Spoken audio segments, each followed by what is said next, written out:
My own son and his wife locked my sick wife and me in the basement of our Victorian home, screaming, "This house is ours now." Sitting in that dampness, I said to Isadora, "Hush. They don't know what's hidden behind that brick wall."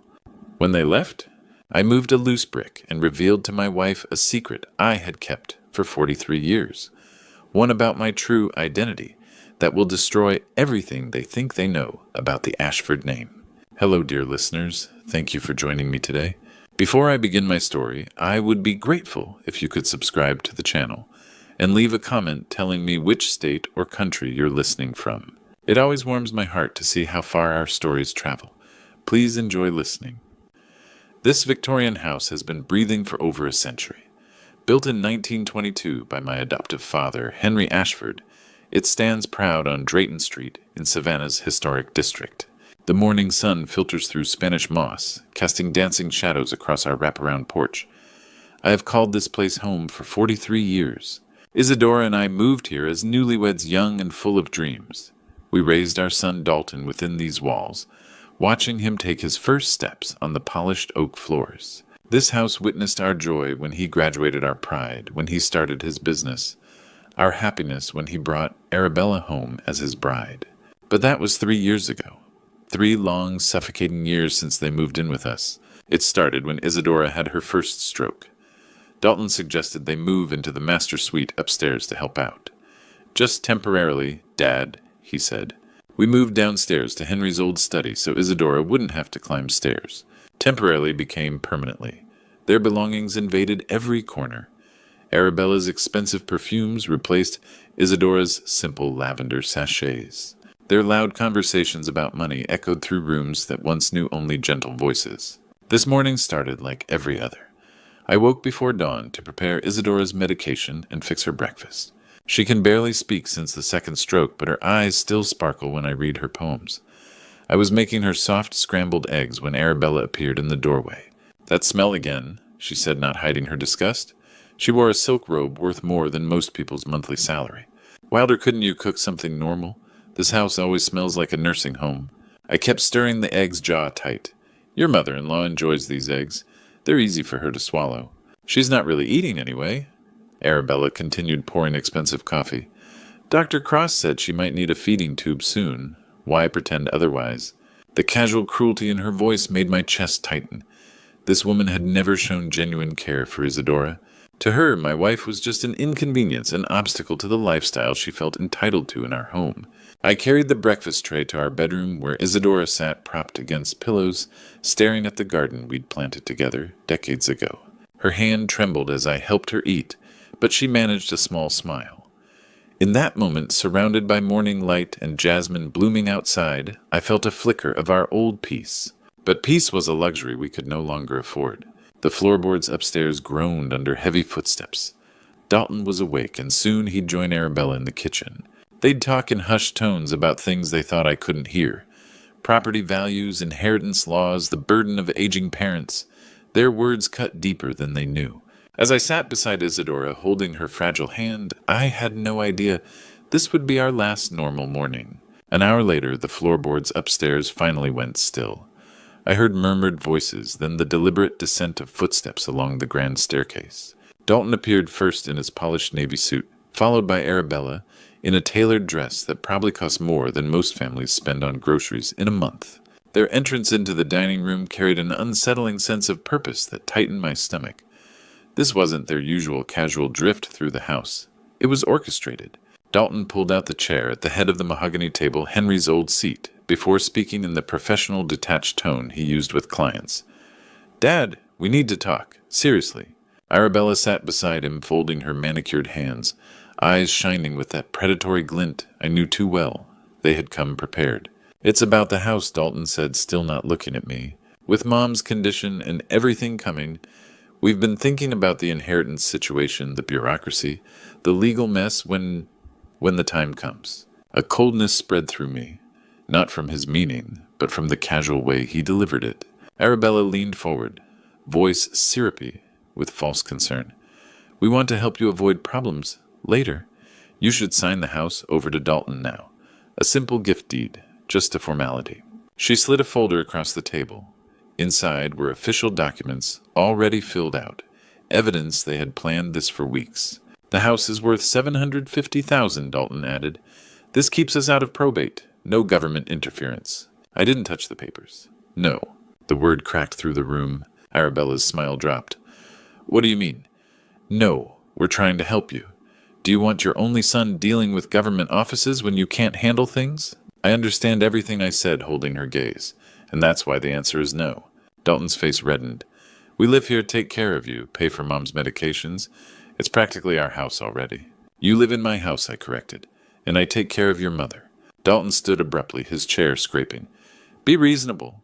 Mom needs professional care. Magnolia Manor, outside Atlanta. $4,500 a month. 24-hour staff. You could visit weekends? The betrayal cut deeper than any blade. They had already researched places, already planned our removal from our own home. You want to warehouse us, I said quietly. We want what's best for everyone, Arabella snapped. You're being selfish. Dalton has a right to this house. He carries the Ashford name. Something dark flickered in Dalton's eyes. Enough. I'm done arguing. He grabbed my arm, not painfully, but with authority, and dragged me toward the basement door. At 72, I couldn't match his strength. Dalton, what are you doing? I shouted. This is our house now, he roared, shoving me toward the steep stairs. The door slammed, the bolt locked. In the darkness, only my ragged breathing and Isadora's frightened whimper remained. We were prisoners in our own home. The basement was a tomb of forgotten memories.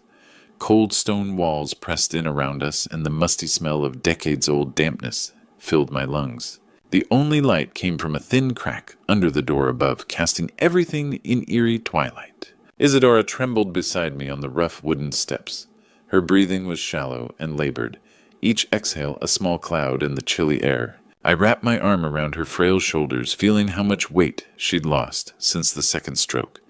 Her body felt as delicate as autumn leaves. It's going to be all right, sweetheart, I whispered, though the words felt hollow in this concrete prison. They'll come to their senses soon. But then I heard the sound that shattered my hope. Car doors slamming, an engine starting, the crunch of gravel as they backed out of our driveway. Dalton and Arabella were leaving us here locked in our own basement like discarded furniture. The silence that followed was deafening.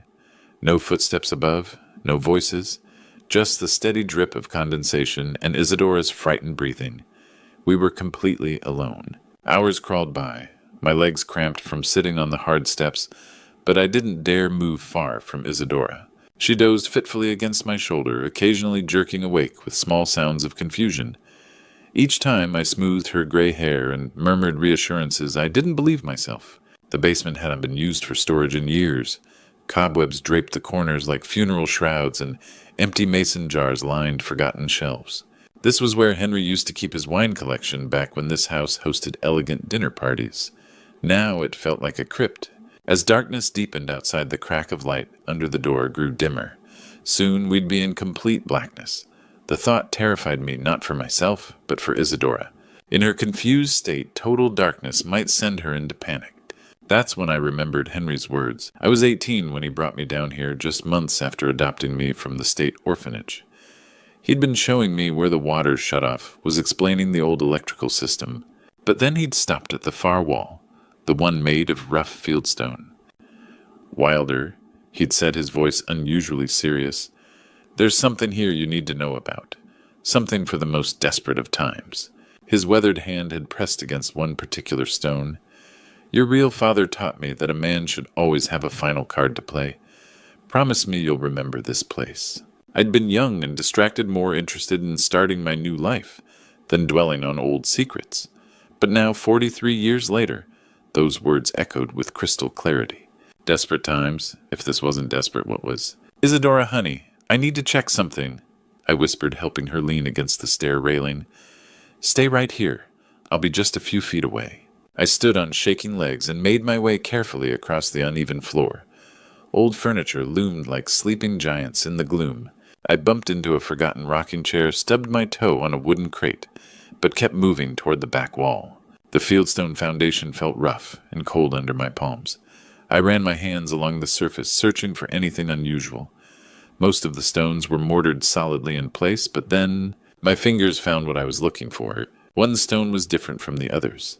It moved slightly under pressure as if it had been carefully loosened and replaced countless times over the decades. My heart pounded as I pressed harder, feeling it give way with a soft grinding sound. The stone slid inward, revealing a dark cavity behind it. I reached into the hidden space, my fingers trembling with anticipation and fear. What I found was small, rectangular, and cold to the touch. Carefully I pulled it out, an old tobacco tin, the kind popular when I was a child. Its surface was tarnished with age, but I could still make out faded letters, Lucky Strike. "What is it?" Isadora's voice was barely a whisper from across the basement. "I'm not sure yet, sweetheart," I called back, though my pulse quickened. Whatever Henry had hidden here, it was important enough to keep secret for over 4 decades. I made my way back to the steps, clutching the tin like a lifeline. Then I remembered Henry's old toolbox should still be on the shelf near the stairs. I fumbled around until my fingers found it, and inside, miraculously, was a small flashlight that still worked when I clicked it on. The weak beam was enough. Sitting beside Isadora again, I held the tin under the flashlight's glow.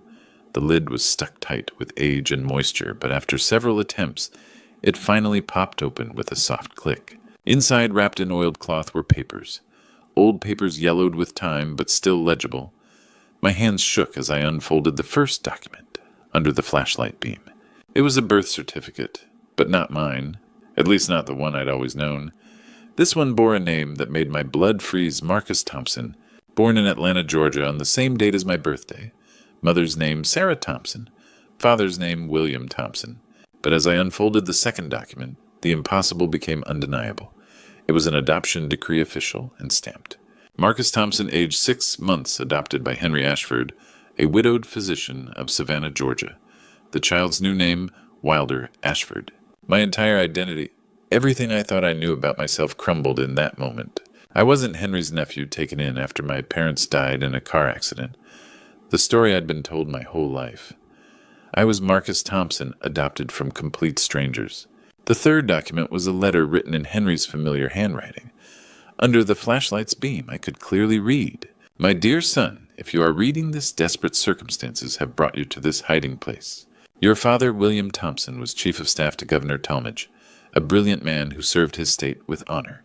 But in 1952, he was accused of selling classified information, betraying military secrets. I knew William personally as physician for the governor's mansion, and I never believed those accusations. But your father became a scapegoat. He took his own life in prison rather than endure a public trial that would destroy his family forever.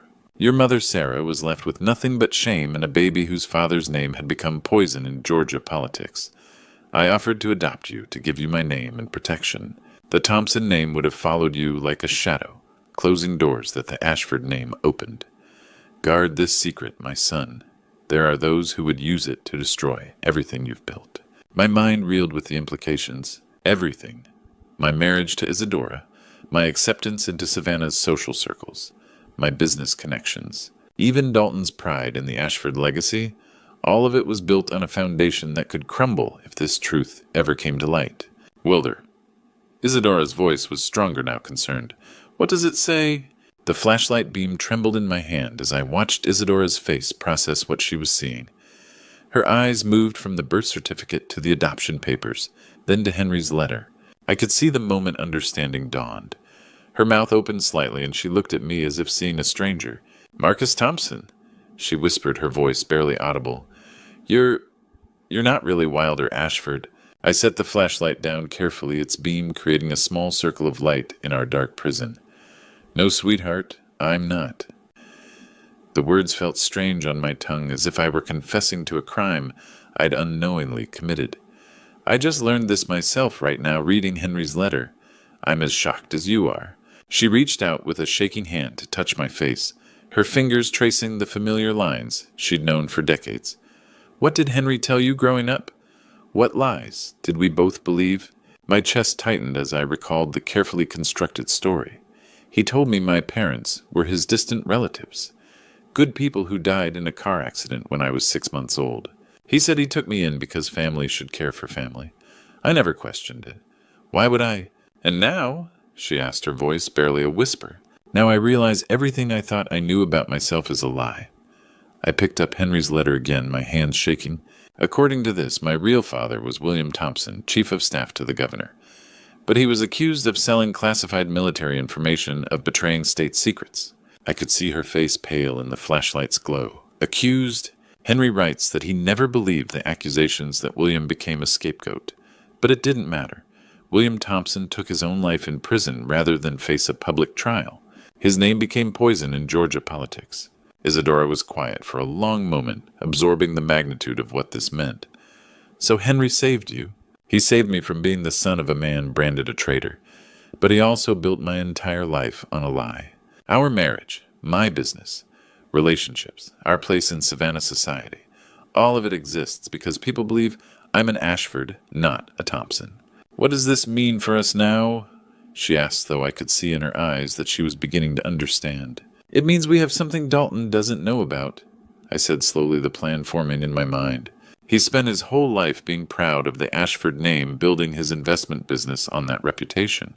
His clients are politicians, old Georgia families who care deeply about bloodlines and honor. A slow understanding spread across her weathered features. If they knew he was the grandson of William Thompson, his business would collapse overnight. No politician would trust him with their financial information. No elite family would let him manage their wealth. The very people he courts would turn their backs on him. And he has no idea, she breathed. None at all. To him, we're just inconvenient old people standing in the way of his inheritance. He thinks the Ashford name gives him the right to everything. This house, respect, social standing. But it's all built on Henry's carefully constructed lie. I looked at the papers scattered around us, then back at my wife's face. If our son wants to treat us like prisoners in our own home, maybe it's time he learned what real consequences feel like. The weight of 43 years of deception settled on my shoulders. But for the first time since this nightmare began, I felt something other than helplessness. I felt power. Above us, floorboards creaked. Heavy footsteps crossed the kitchen, then moved toward the basement door. My heart jumped into my throat. "They're coming back," I whispered quickly, gathering the papers and stuffing them back into the tobacco tin. The heavy bolts scraped against metal, and suddenly light flooded our dark prison. Dalton stood silhouetted in the doorway, his expensive suit wrinkled from whatever he'd been doing while we sat in that basement for hours. Behind him, Arabella peered down with a mixture of curiosity and disgust. "Well," Dalton asked, his voice dripping with smugness, "have you had enough time to think about our offer?" I helped Isadora to her feet, feeling how much weaker she'd become during our imprisonment. Her legs trembled beneath her, and I could hear the wheeze in her breathing had gotten worse. The cold, damp air had not been kind to her condition. "Dalton," I said, letting exhaustion and defeat color my voice. "Your mother, she needs medical attention. The stress, the cold air down there. Please let me call Dr. Cross." Arabella stepped forward, her face brightening with what looked like genuine concern. "Oh my God, is she having another episode? We can't have her collapsing on us." "Just let me make one phone call," I pleaded, supporting Isadora's weight against my shoulder. "Dr. Cross knows her condition. She needs to be examined." Dalton studied us both for a moment, clearly weighing his options. A sick mother-in-law was the last thing he wanted on his hands. "Fine," he said finally. "One call, but make it quick and no funny business." He handed me his cell phone, watching carefully as I dialed. But the number I called wasn't Dr. Minerva Cross. It was one I'd memorized from a business card I'd kept in my wallet for 3 years. A lawyer who specialized in complex family disputes. "Fairchild and Associates," came the crisp voice on the other end. "Yes, this is Wilder Ashford," I said, keeping my voice steady and clinical. "I need to schedule an urgent consultation regarding a medical directive for my wife. Can Mr. Fairchild see me this afternoon?" Dalton relaxed slightly, hearing what sounded like a routine medical appointment. Arabella had already lost interest and was examining her manicured nails. "Certainly, Mr. Ashford," the receptionist replied. "Mr. Fairchild has an opening at 4 o'clock. Shall I put you down?" "Yes, thank you. I'll bring all the necessary documentation with me." I ended the call and handed the phone back to Dalton. "Dr. Cross wants to see her medical records and insurance information. I need to gather some paperwork and meet with her this afternoon." "Good," Dalton said, pocketing his phone. "Maybe now you'll start being reasonable about what's best for everyone." "Maybe I will," I replied quietly, helping Isadora toward our bedroom. "Maybe I will." 3 hours later, I sat across from Reginald Fairchild in his downtown Savannah office. He was a man in his 50s with steel-gray hair and sharp eyes that missed nothing. I'd brought Henry's tobacco tin with me, and now its contents lay spread across his polished mahogany desk. Fairchild studied the birth certificate, the adoption papers, and Henry's letter with the focused intensity of a surgeon examining x-rays. When he finally looked up, there was something predatory in his smile. "Mr. Ashford, or should I say Mr. Thompson, this is quite remarkable," he said, leaning back in his leather chair. "Your son has built his entire investment business on relationships with Georgia's political elite, hasn't he?" "Yes," I replied. "His client list reads like a who's who of state government and old Savannah families, and they trust him because they believe he comes from honorable Ashford stock." "Exactly." Fairchild's smile widened. "Well, Mr. Thompson, I believe we have everything we need." 1 week later, I was sitting in our living room reading the morning paper when the doorbell rang. Through the lace curtains I could see a black sedan parked in our driveway, expensive professional, the kind of car that meant serious business. Reginald Fairchild stood on our wraparound porch, impeccably dressed in a charcoal suit and carrying a leather briefcase. Behind him stood a younger man in an equally sharp suit, clearly another lawyer from his firm. "Mr. Ashford," Reginald said with a slight nod, "I believe we have some documents to deliver." The sound of footsteps on the stairs told me Dalton had heard the doorbell. He appeared in the hallway, straightening his tie, clearly curious about our unexpected visitors. Arabella followed close behind her face, already showing suspicious concern. "Can I help you, gentlemen?" Dalton asked, stepping forward with the confident air of a man who believed he owned everything in sight. "Dalton Ashford." Reginald asked, though his tone suggested he already knew the answer. "That's right. And you are Reginald Fairchild, attorney at law. I represent the legal interests of the actual owner of this property." He opened his briefcase with practiced efficiency and withdrew a thick manila envelope. "This is for you." Dalton took the envelope with obvious confusion, tearing it open with casual arrogance.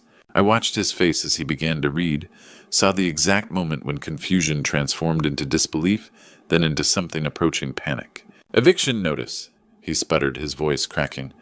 "What the hell is this supposed to mean?" Arabella snatched the papers from his hands, her eyes scanning the legal language with growing alarm. "This says the house belongs to Wilder, not you. This says our deed of gift." She looked up, face pale. "Fraudulent." "I'm afraid so," Reginald replied with professional calm. "Our investigation has revealed that the document you presented as a legitimate transfer of ownership is in fact a rather poorly executed forgery. The notary whose seal appears on your papers died 2 years before the alleged signing date." "That's impossible," Dalton said, but his voice lacked conviction. "What's more concerning," Reginald continued, his voice taking on a sharper edge, "is that this attempted fraud raises serious questions about your family's legal standing in this community. Questions that might require a full public investigation into your genealogical background, your true heritage, your right to use the Ashford name in your business dealings." The color drained completely from Dalton's face. "What are you talking about?" "I'm talking about the kind of investigation that makes front-page news in the Savannah Morning News, Mr. Ashford. The kind that your business partners and clients tend to read over their morning coffee. The kind that raises uncomfortable questions about bloodlines and family honor." Arabella grabbed Dalton's arm, her fingernails digging into his expensive suit jacket. "What genealogical background?" "You have 30 days to vacate the premises," Reginald concluded, snapping his briefcase shut. As the lawyers walked back to their sedan, I noticed Dalton's hands were shaking as he pulled out his cell phone. "My business partners," he said, his voice hollow, "they're going to start asking questions." 3 days later, our living room was packed with people I hadn't seen in months, maybe years. Dalton had called an emergency family meeting, and the urgency in his voice had brought them all running. Cousin Peter sat stiffly on our antique sofa, his wife Mary beside him clutching her purse like a shield. 2 of Dalton's business partners, men in expensive suits who usually treated me with polite deference, occupied the wing-back chairs near the fireplace. The atmosphere was thick with tension and barely concealed panic. I could see it in Dalton's face, the way his hands trembled slightly as he paced back and forth in front of Henry's old mahogany bookshelf. Arabella sat perched on the edge of an ottoman, her usual composure cracked like a broken mirror. "Thank you all for coming on such short notice." Dalton began, his voice carrying that forced confidence of a man trying to convince himself as much as his audience. "We're dealing with a family crisis here, a legal attack on our home, our heritage, everything the Ashford name represents. He gestured toward me with barely contained frustration. My father has been influenced by an unscrupulous lawyer who's filling his head with lies about property ownership and family history. At his age, with the stress of caring for Mom, I think he's becoming confused about reality. Peter shifted uncomfortably on the sofa. Welder's always been sharp as a tack, Dalton. What exactly are you suggesting? I'm suggesting that we need to consider conservatorship. Dalton said the words tumbling out in a rush. Dad's making decisions that could destroy this family's reputation, tear apart everything we've built. He's believing conspiracy theories about forged documents and genealogical investigations. Mary leaned forward, her voice gentle but concerned. Welder, dear, is this true? Are you having trouble with memory or judgment? I looked around the room at these people, some family, some business associates, all of whom had known me for decades. They'd seen me build a successful career, raise a son, care for my wife through her illness. The suggestion that I was mentally incompetent was so absurd it was almost insulting. No, Mary, I said quietly, standing up from my chair. My memory and judgment are perfectly clear. In fact, I'd like to share something with all of you that might explain why Dalton is so desperate to discredit me. I walked to the small side table where I'd placed Henry's tobacco tin that morning, knowing this moment would come. Dalton is right about one thing. This is about family history and heritage, but not in the way he thinks. Dad, don't, Dalton warned, his voice sharp with panic. You're going to embarrass yourself. The only person who should be embarrassed, I said, opening the tin and removing the yellowed papers, is the man who spent his entire life taking pride in a name that isn't rightfully his. The room went dead silent. I could hear the old grandfather clock ticking in the hallway, the distant sound of traffic on Drayton Street, the sharp intake of breath from Mary. My real name is Marcus Thompson. I continued holding up the birth certificate so everyone could see it. I was adopted as an infant by Henry Ashford after my biological father, William Thompson, was accused of selling state secrets and died in prison rather than face trial. Peter's face went white. Mary's hand flew to her mouth. The business partners exchanged glances that spoke volumes about their sudden desire to be anywhere else. Dalton has built his investment firm on relationships with Georgia's political elite, I said, my voice growing stronger with each word. His clients trust him because they believe he comes from honorable Ashford stock, but he doesn't. He's the grandson of a man accused of treason, and every handshake, every deal, every client relationship is built on that lie. The room fell silent as everyone stared at my son in disgust. 6 months have passed since that devastating afternoon in our living room, and the silence in our Victorian house has never felt so peaceful. The kind of silence that comes not from emptiness, but from the absence of toxicity, from the removal of people who brought nothing but tension and greed into our home. Dalton and Arabella left Savannah the very next day. I heard through Cousin Peter that they'd packed their belongings in the middle of the night like thieves fleeing a crime scene. Within a week, Dalton's investment firm had collapsed. His clients, those prestigious political families in old Georgia money who valued reputation above all else, withdrew their accounts faster than you could say Thompson. The scandal of his fraudulent deed, combined with the revelation of his true heritage, made him radioactive in Savannah's tight-knit financial community. They moved to some small town in Alabama, I'm told. Arabella found work as a receptionist at a beauty salon. Dalton, well, nobody seems to know what Dalton does now. He certainly doesn't call or write. For me, he simply ceased to exist like the ghost I once told him he was. But this story isn't really about Dalton's downfall. It's about what came after. Isadora's health has improved remarkably since the stress left our house. Without the constant tension, without Arabella's cruel comments, and Dalton's entitled demands, my wife has found a kind of peace that's allowed her body to heal. She still struggles with the effects of her strokes, but her appetite has returned. Her sleep is restful, and most importantly, her smile has come back. We've made some changes to the house. That basement where we discovered the truth about my past, I hired contractors to transform it into something beautiful. A bright, airy space with proper lighting and ventilation. It's become my personal study, lined with bookshelves and filled with comfortable chairs. Sometimes I sit down there in the evenings, not thinking about secrets hidden behind walls, but simply enjoying the quiet satisfaction of a space reclaimed. Our neighbor, Leopold Gray, stops by most afternoons now.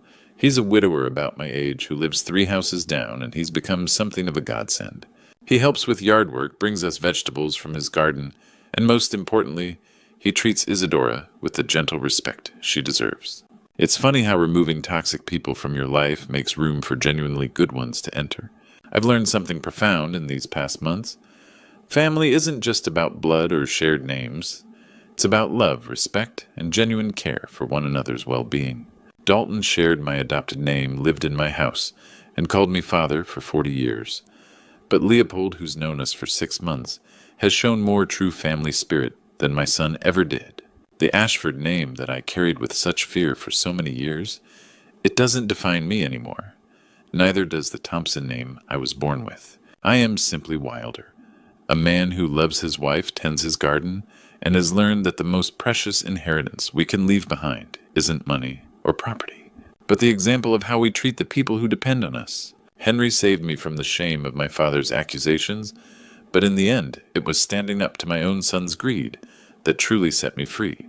Remember, true wealth isn't measured in dollars or deeds, but in the love we give and the dignity we maintain, even in our darkest hours. Looking back on this true story, I realize I made a terrible mistake that nearly cost me everything. I spent 72 years living a lie, carrying the weight of a secret that didn't need to be shameful. Don't be like me. Don't let fear of judgment keep you from living authentically. The truth has a way of setting us free, even when we think it will destroy us. My grandpa's stories taught me that family isn't about bloodlines or prestigious names. It's about the people who stand by you when darkness falls, who care for you without expecting anything in return. Henry Ashford gave me his name, but it was Isadora's unwavering love and Leopold's genuine friendship that showed me what true family really means. This true story isn't just about inheritance or greed. It's about the inheritance of character we pass down to future generations. We can choose to raise children who value compassion over wealth, integrity over status. God knows I failed in that regard with Dalton, but perhaps sharing these grandpa stories can help others avoid my mistakes. The greatest lesson from this true story: don't wait for crisis to reveal your authentic self. Don't let pride and fear rob you of genuine relationships. The people who truly matter will love you for who you are not, for the name you carry, or the house you own. If this story resonated with you, please share it with someone who needs to hear it. Subscribe to our channel for more heartfelt grandpa stories, and tell me in the comments, what family lesson has shaped your life the most? Your stories matter just as much as mine. My son-in-law gave my daughter pills every night.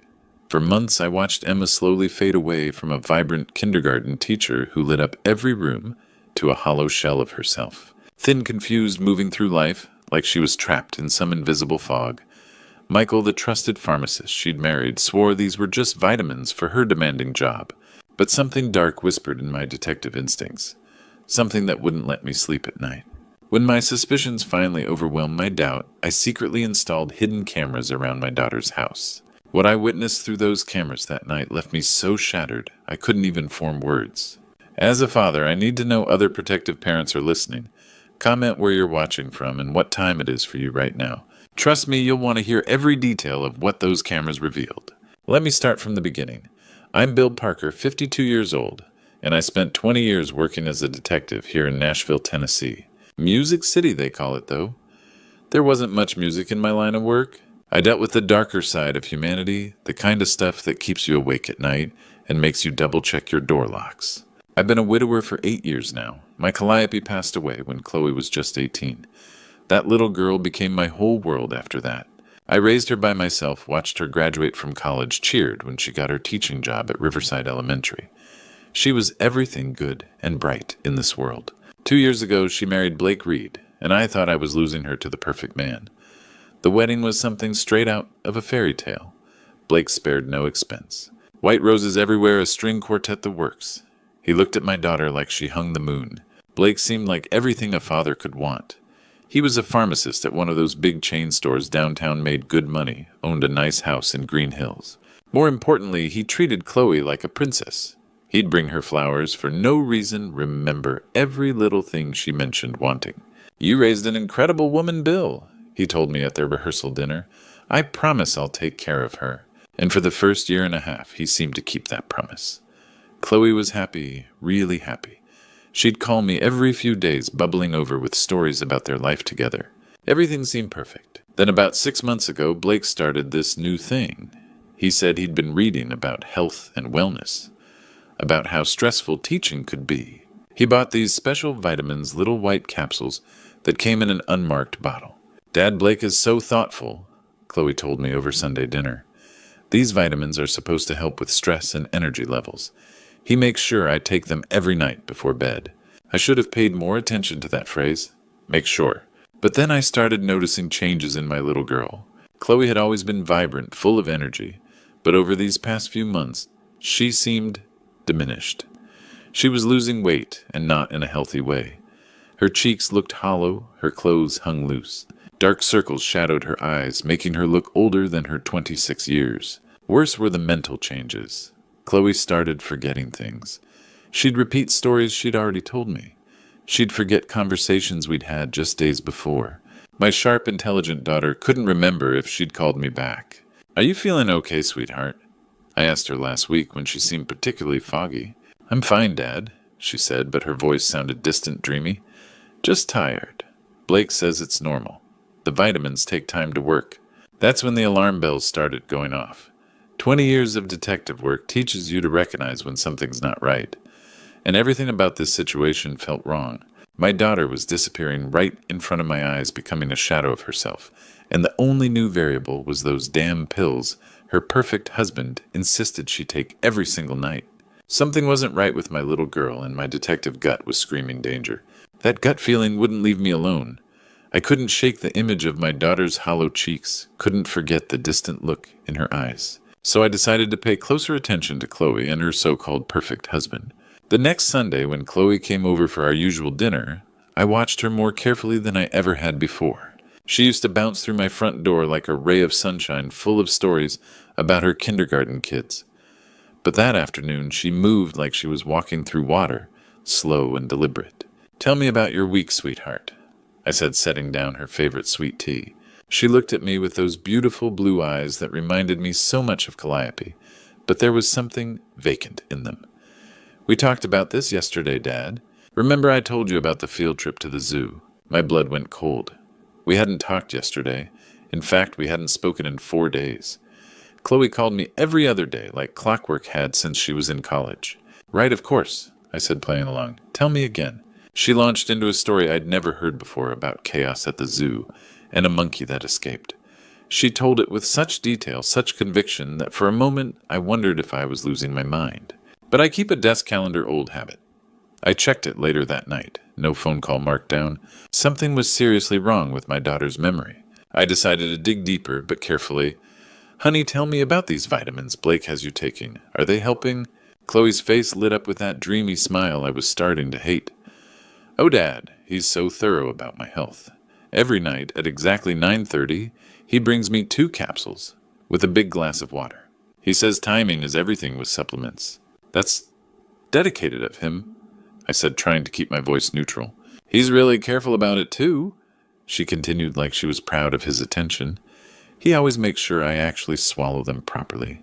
You know how sometimes you think you've taken a pill, but it gets stuck. Blake has me open my mouth afterward to check that they went down okay. The hair on the back of my neck stood up. He checks your mouth. It's sweet, really. He says some people forget to swallow completely and then the vitamins don't work. He just wants to make sure I'm getting the full benefit." She said this like it was the most normal thing in the world. No husband does that. No normal, loving husband treats his wife like a psychiatric patient who can't be trusted with medication. "And how do you feel after taking them?" I asked. "Relaxed. Really, really relaxed. Blake says that means they're working. I usually fall asleep within 30 minutes. Her words were getting slightly slurred, even talking about it like the memory alone was making her drowsy. I started calling Chloe at different times, testing the theory I hoped was wrong. During the day, she was mostly herself, though tired and scattered. But after 9:30 at night, nothing. Straight to voicemail every single time. When I asked Blake about it during one of their visits to my place, he smiled that perfect smile. "She's out like a light by 10 o'clock, Bill.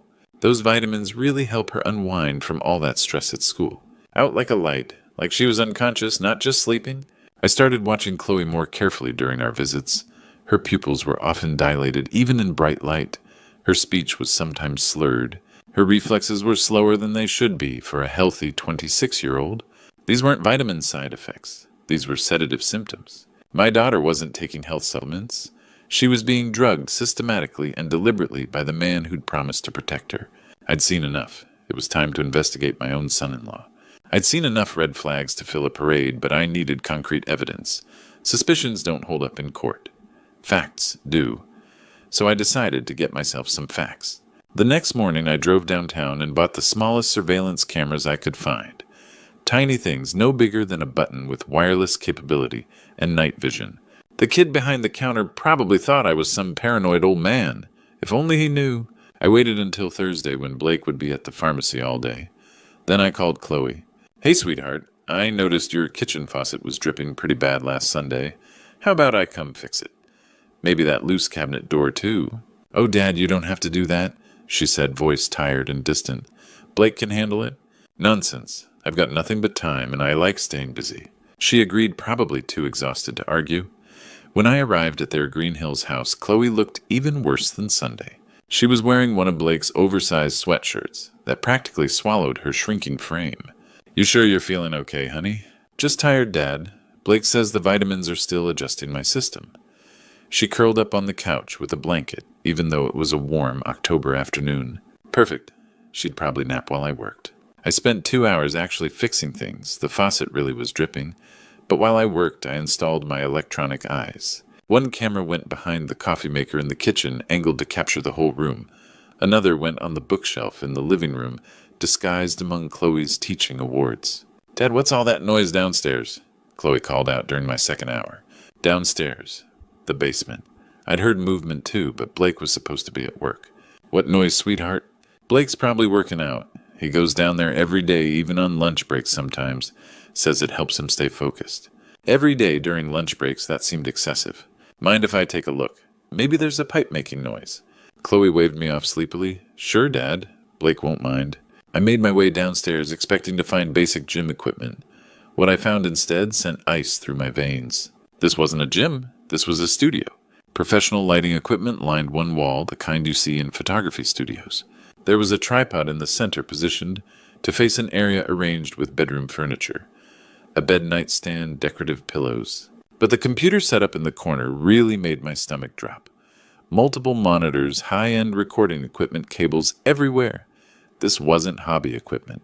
This was professional-grade video production. My hands trembled as I installed the third camera in a dark corner, angled to capture the entire basement. Whatever Blake was doing down here, I was going to find out. I finished my repairs and said goodbye to Chloe, who was barely conscious on the couch. As I drove home, my mind raced. The basement set up professional equipment, daily visits during lunch breaks. It painted a picture I didn't want to believe. That evening, I sat in my home office staring at 3 camera feeds on my laptop. Kitchen, living room, basement. All quiet for now. But I knew that would change soon. Tonight I would finally see what my son-in-law was hiding in that basement. That evening I parked my truck down the street from Chloe and Blake's house. Engine off, windows cracked, just enough to let in the cool October air. My laptop sat open on the passenger seat, 3 camera feeds glowing in the darkness. Kitchen, living room, basement. All quiet, all normal looking.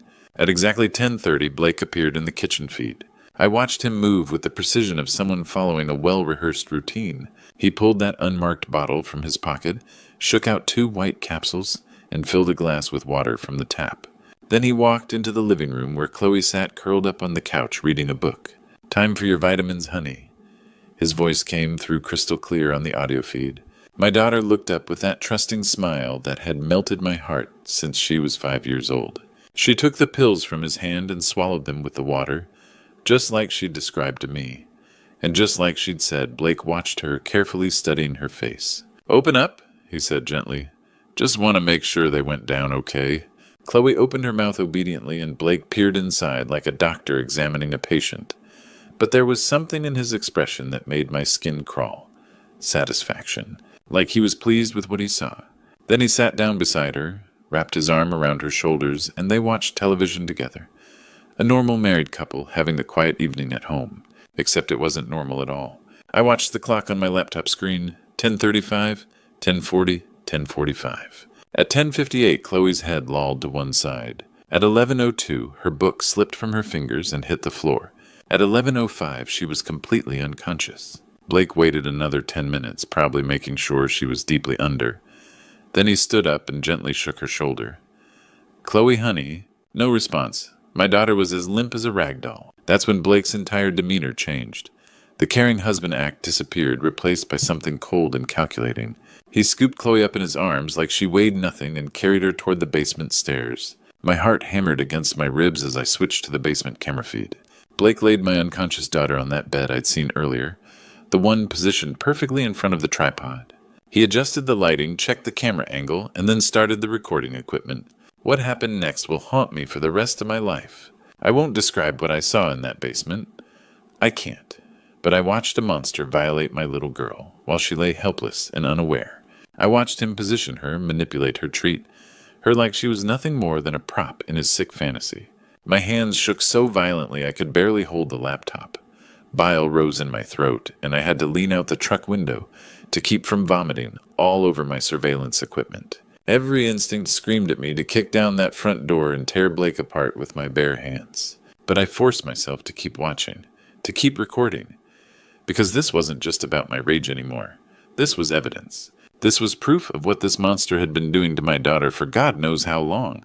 When it was over, Blake carefully cleaned up, repositioned Chloe on the couch upstairs, and went to bed like nothing had happened. Like he hadn't just committed one of the most heinous violations imaginable.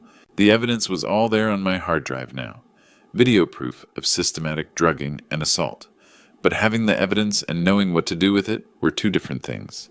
I didn't sleep that night. Couldn't. Every time I closed my eyes, I saw Blake's hands on my unconscious daughter. By sunrise, I was already dressed and heading to the Nashville Metropolitan Police Department with a hard drive full of evidence that would destroy a monster. Detective Amy Clark was just settling in with her morning coffee when I knocked on her office door. Amy and I had worked together for 5 years before I retired, and she was one of the best investigators I'd ever known. Sharp, thorough, and most importantly, she gave a damn about victims. "Bill Parker," she said, looking up with surprise. "What brings you here so early? You look like hell." "Amy, I need your help. It's about my daughter." Her expression shifted immediately from casual to concerned. "Sit down. Tell me everything." I laid it all out for her. The changes in Chloe, the mysterious vitamins, my surveillance operation, and finally the horrific footage from last night. Amy's face grew darker with every detail. When I showed her the video evidence on my laptop, she had to pause it halfway through and step outside for air. When she came back, her jaw was set with the kind of determination I remembered from our toughest cases. "Jesus Christ, Bill. How long has this been going on?" "At least 6 months that I know of. Probably longer." My voice cracked. My little girl doesn't even know what's been happening to her. Amy pulled out a legal pad and started taking notes. "Okay, here's what we're going to do. This footage is solid evidence, but we need to catch him in the act with officers present. We need to build an airtight case that'll put this bastard away for decades." "What do you have in mind?" "A controlled operation. We get Chloe to cooperate. She pretends to take the pills but doesn't actually swallow them. We have units positioned around the house, recording everything. The moment Blake makes his move, we have him." The thought of putting Chloe through that made my stomach turn. "She'll have to know the truth about what he's been doing." "Not all of it," Amy said gently. "We tell her enough to get her cooperation, but we don't traumatize her with details she doesn't need to hear. Not yet." That afternoon, I sat down with Chloe in my living room. She looked so fragile, so trusting that I almost couldn't go through with it. "Sweetheart, I need to tell you something about Blake, and it's going to be hard to hear." Her face crumpled with confusion. "What do you mean, Dad?" "Those vitamins he's been giving you. They're not vitamins. They're sleeping pills. Strong ones. And while you've been unconscious, Blake has been taking advantage of the situation." I watched the color drain from her face as the implications sank in. "Taking advantage how?" "He's been recording you, honey. Making videos while you're drugged. We have evidence and we're going to stop him, but we need your help." Chloe was quiet for a long time, staring at her hands. When she finally looked up, there was steel in her eyes that reminded me of her mother. "What do you need me to do?" Amy arrived that evening with a full tactical team. They positioned unmarked cars throughout the neighborhood, set up additional recording equipment, and briefed Chloe on exactly what would happen. When he gives you the pills, hide them under your tongue, Amy instructed. Act like you're getting drowsy, then pretend to fall asleep. We'll be monitoring everything, and the moment he makes his move, we'll be there. Chloe nodded, her hands shaking slightly. How long has this been happening to me? We'll figure all that out later, I said, squeezing her hand. Right now, we focus on making sure it never happens again. As darkness fell over Green Hills, our trap was set. Blake would come home expecting another night of violating my unconscious daughter.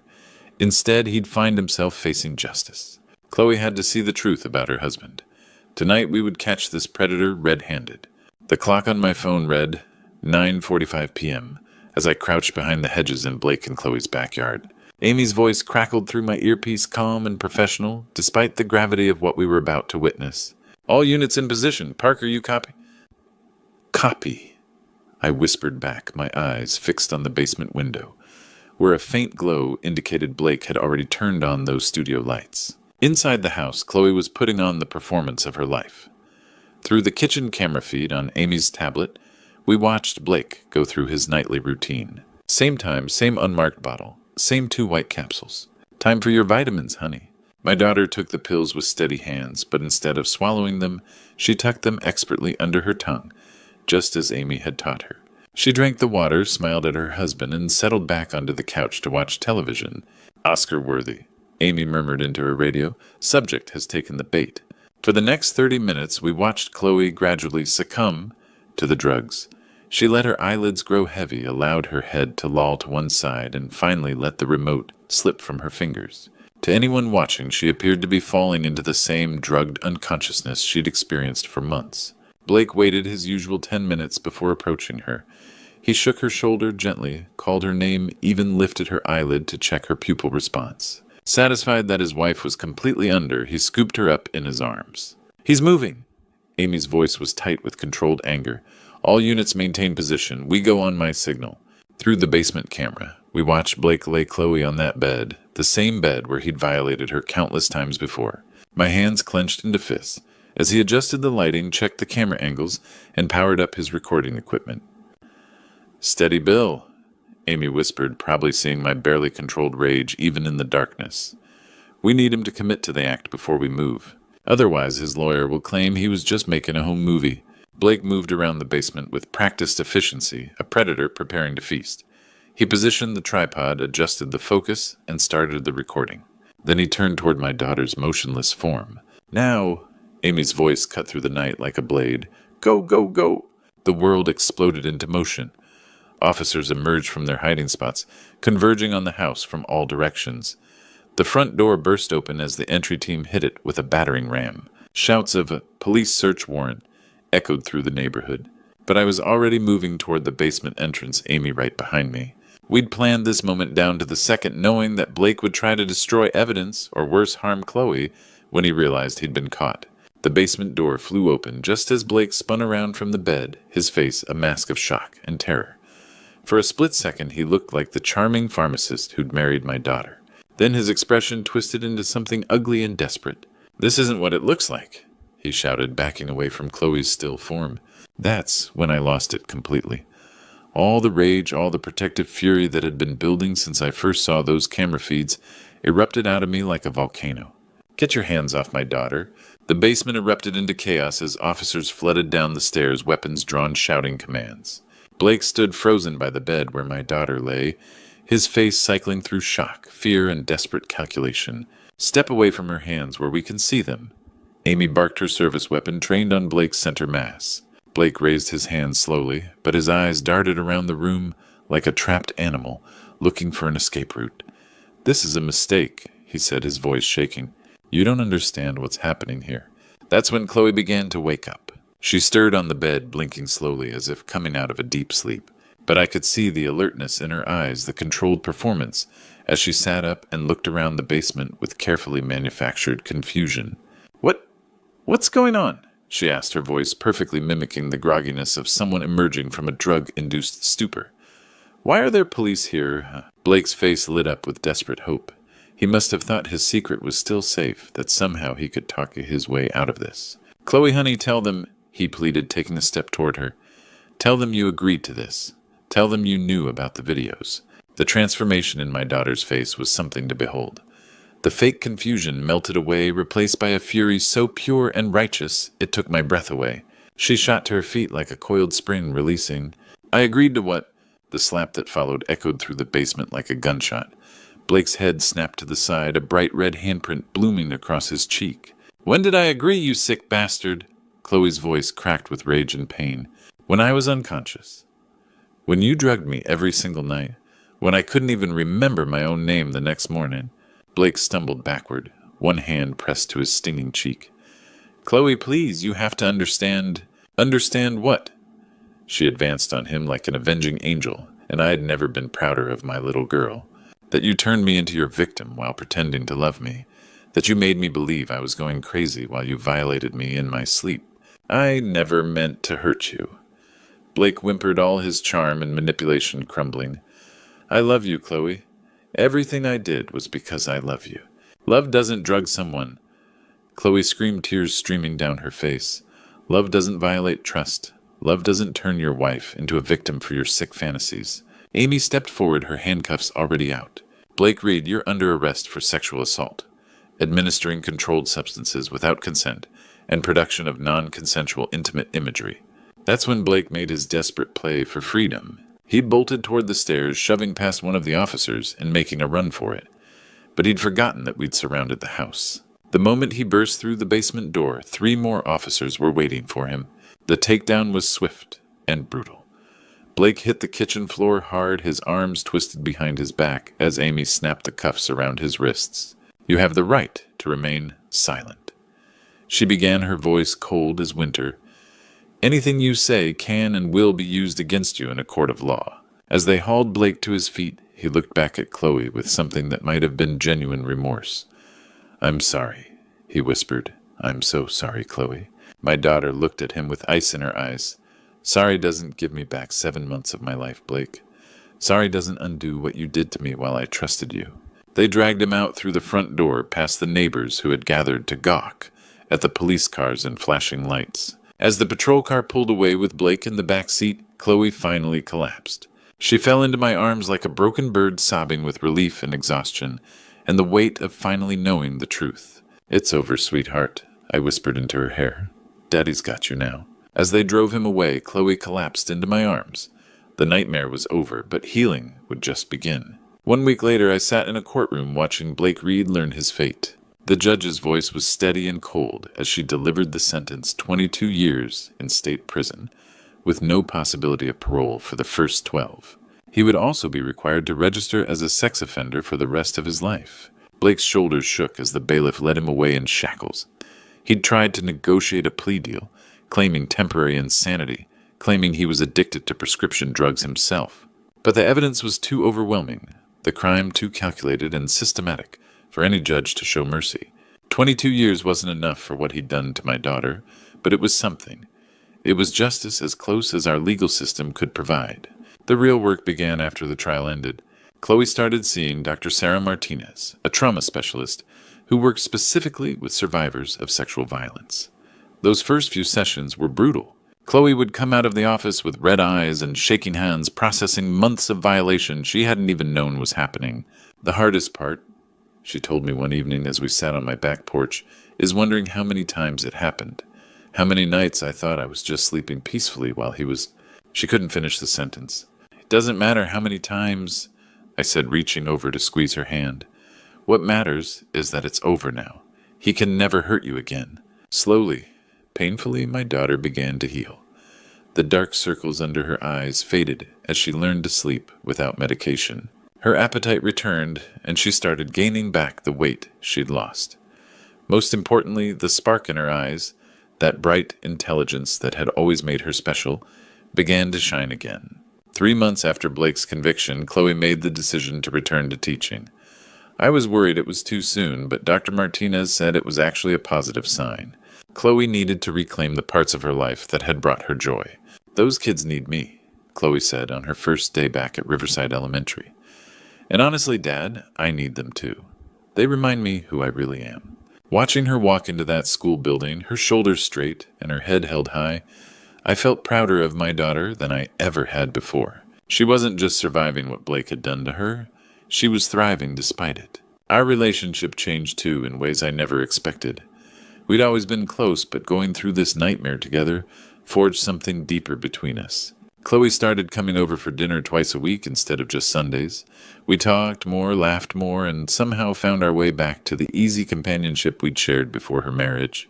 "You saved my life, Dad," she told me one evening. "If you hadn't trusted your instincts, if you hadn't investigated, I might never have known what was happening to me." That got me thinking about other families out there, other daughters who might be living with monsters wearing the masks of loving husbands.